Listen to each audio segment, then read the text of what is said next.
भिवंडी तालुक्यातील विठाई संगीत विद्यालयाच्या वतीने नुकताच द्वितीय वर्धापन दिनानिमित्ताने सुरेल बासरी वादन कार्यक्रमाचे भव्य आयोजन करण्यात आले होते। या कार्यक्रमात स्वानंद स्वर या संकल्पनेतून सादर करण्यात आलेल्या बासरी वादनाच्या अनोख्या मैफिलीने उपस्थित रसिक मंत्रमुग्ध झाले।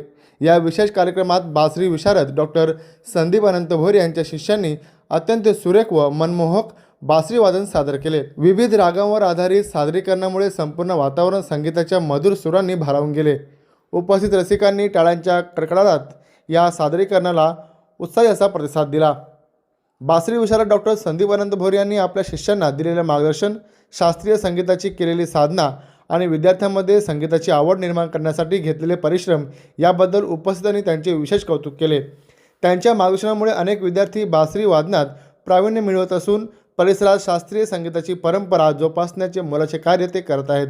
या कार्यक्रमाला पंचक्रोशीतील अनेक नागरिक, संगीतप्रेमी तसेच मान्यवर यांनी मोठ्या संख्येने उपस्थिती लावली।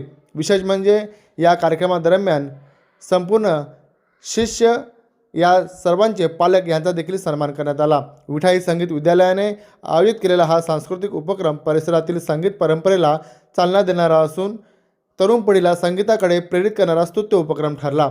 या संपूर्ण कार्यक्रमाचे उपस्थित भिवंडी पूर्वचे माजी आमदार रुपेशदादा म्हात्रे यांच्या समेत अनेक मान्यवरांनी भेट दिली व या संपूर्ण कलाकारांचे अभिनंदन करत त्यांना पुढील वाटचालीसाठी शुभेच्छा व्यक्त केल्या आहेत। आजच्या या कार्यक्रमासाठी उपस्थित असलेले मंचावरील सर्व सन्माननीय मान्यवर, खरं सर्वांचं नाव घेण्याची इच्छा आहे, परंतु आपण सर्वजण मागील 2.5 तासापासून या ठिकाणी या कार्यक्रमाचा आपण आनंद घेतलेला आहे आणि वेळेअभावी मी मंचाची माफी मागून सन्माननीय व्यासपीठ या कार्यक्रमाचे आयोजक सन्माननीय डॉक्टर संदीपजी भोईर आणि उपस्थित सर्व खऱ्या अर्थाने संगीत क्षेत्रावर प्रेम करणारे सर्व आदरणीय बंधू आणि भगिनी, खरं तर आपल्या विद्यालयाच्या प्रथम वर्धापन दिनाला देखील उपस्थित राहण्याचं भाग्य मला मिळालं आणि आज द्वितीय या देखील कार्यक्रमाला उपस्थित राहता आलं आणि पहिल्यांदा जेव्हा मी कार्यक्रमाला उपस्थित राहिलो आणि हा कार्यक्रम पाहिल्यानंतर खरं तर मी माझ्याकडे आमची आजी गेलेली असताना दुःखाच्या प्रसंगात देखील त्यांना श्रद्धांजली देण्यासाठी या कार्यक्रमाचं आयोजन केलं होतं। तर मी निश्चितच सांगतो की अनेक क्षेत्र आहेत, जसं आपण कला क्षेत्र आहे, संगीत क्षेत्र आहे, नृत्य क्षेत्र आहे, त्या सगळ्या क्षेत्रामधल्या कलावंतांना आम्ही प्रोत्साहन देण्याचं काम करतो। त्याचप्रमाणे आपलं देखील या ठिकाणी निश्चितपणे हे द्वितीय वर्धापन दिन आहे। येत्या दिवाळीच्या दिवशी नक्कीच आपण दीपावली संध्या म्हणून कार्यक्रमाचं आयोजन माझ्या इथे करून आपण त्या ठिकाणी देखील सादर करावा, कारण अनेक कार्यक्रमाचं आम्ही आयोजन करत असतो, दिवाळी पहाट करत असतो, परंतु या ठिकाणी दिवाळी संध्येचा कार्यक्रम, कारण हे जे वादन आहे हे खरं तर संध्याकाळच्याच प्रहाराला किंवा संध्याकाळच्याच वेळेत आपण गायलं तर निश्चितपणे त्या ठिकाणी तिथल्या प्रेक्षकांना किंवा माझ्या ग्रामस्थांना खऱ्या अर्थाने एक चांगला दीपावलीचा आनंद घेता येईल आणि तो तुम्ही द्याल अशी मी आपल्याला विनंती करतो।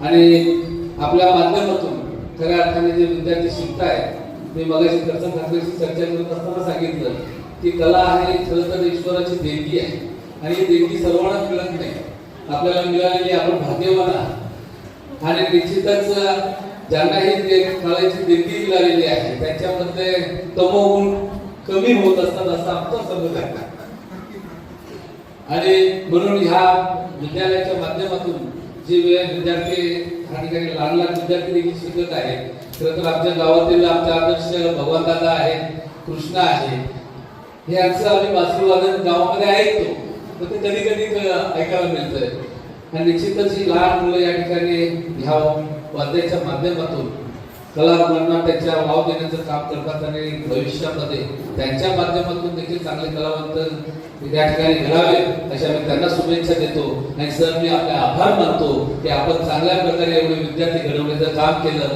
आपल्या गुरुजनांचं देखील मी आभार व्यक्त करतो की आपण सरांना शिकवलं आणि सरांनी चांगल्या पद्धतीने या ठिकाणी विद्यार्थी घडवण्याचं काम केलं। मी पुन्हा एकदा सर्वांना खूप खूप शुभेच्छा देऊन मला या ठिकाणी बोलवलं, तो सन्मान दिला, असंच दरवर्षी या कार्यक्रमाला मला बोलवत चला असं मी आग्रह आपल्याला करतो आणि आपले आभार व्यक्त करून थांबतो. जय हिंद जय भारत. खूप खूप धन्यवाद आहे.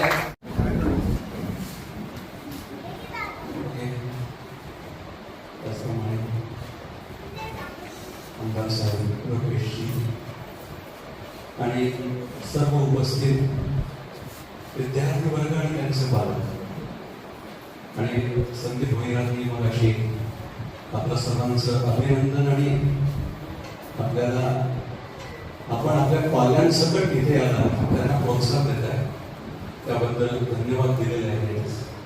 आणि मी पण एक संगीत क्षेत्रातला म्हणून तुम्हालाही समान धन्यवाद देतो की आपल्या पाल्यांना आत्तापासूनच या कला क्षेत्राशी जोडलं जाणं किती आवश्यक आहे हे आता मगाशी भैरांनी आपल्याला सांगितलंच आहे.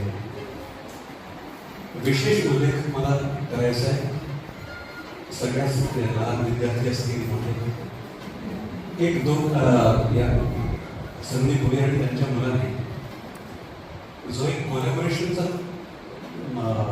आयटम सादर केला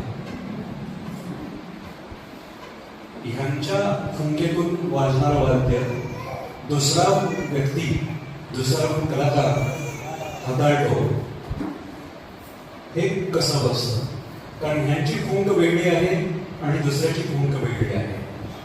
त्या फुंकेला प्रमाणे आपलं बोटांचं हे साधणं हे खरंच कठीण आहे आणि ते खूप वेगळ्या दोघांनी आणि वयाचं अंतर बघता फुंकेमध्ये नक्कीच फरक पडला आहे. तर खूप छान वाटलं आणि ज्या पद्धतीने आता आपण राग म्हणजे एलम आणि फिलम असं दोन्ही सादर केलं हळूहळू इलम पण तुम्ही आत्मसात करा त्याच्यासाठी मेहनत घेणं आवश्यक आहे आणि ती नक्की घ्या आणि त्यासाठी महत्वाचं पालकांच्यावरती फार जबाबदारी आहे कारण पालकांनी पेशन्स ठेवायला पाहिजे. 8वी सुरू झाली की आता महत्वाचं सुरू झालं मग बासरी वगैरे सगळं बाजूला राहतात तसं करू नका.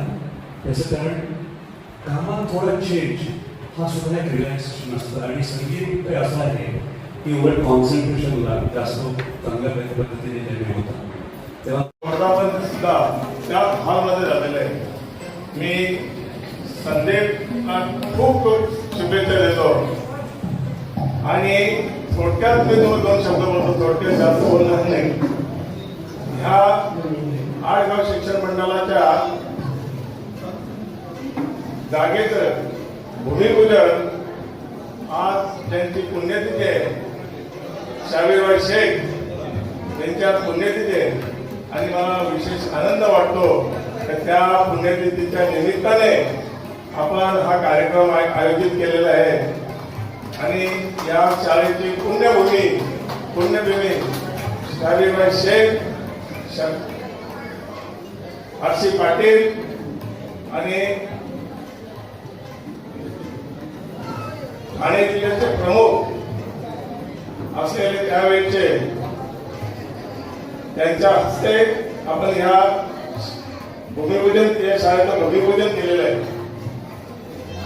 आणि त्यामुळे ही पुण्यभूमी आहे आणि या पुण्यभूमीमध्ये हा कार्यक्रम साजरा होत आहे आणि त्याचा मला सगळ्यात जास्त आनंद वाटतो. माझ्या या शाळेमध्ये मला 1996 नाही तर 1990 पासून काम करतो आणि या कामाचं पावती म्हणून आज माझ्या शाळेत 8 वर्षे कॉम्प्लेक्स 8 वर्ष झाली. कॉमर्सचा रिझल्ट 100% लागतो आणि आर्ट्सचा रिझल्ट सुद्धा 100% लागतो. ही माझ्या कामाची पावती आहे आणि त्यामुळे सर्व गावकऱ्यांनी या आडगावच्या परिसरातल्या सर्व सरपंच सदस्य यांचा मी सत्कार केला. याचं कारण असं ही कोणवाले नाही तर 8 गावाची शाळा आहे आणि 8 गावाच्या शाळेतल्या सगळ्या विद्यार्थ्यांनी या शाळेत प्रवेश घ्यावा अशी मी सर्वांनी विनंती करतो आणि सांगतो. जय हिंद जय महाराष्ट्र.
Thank you.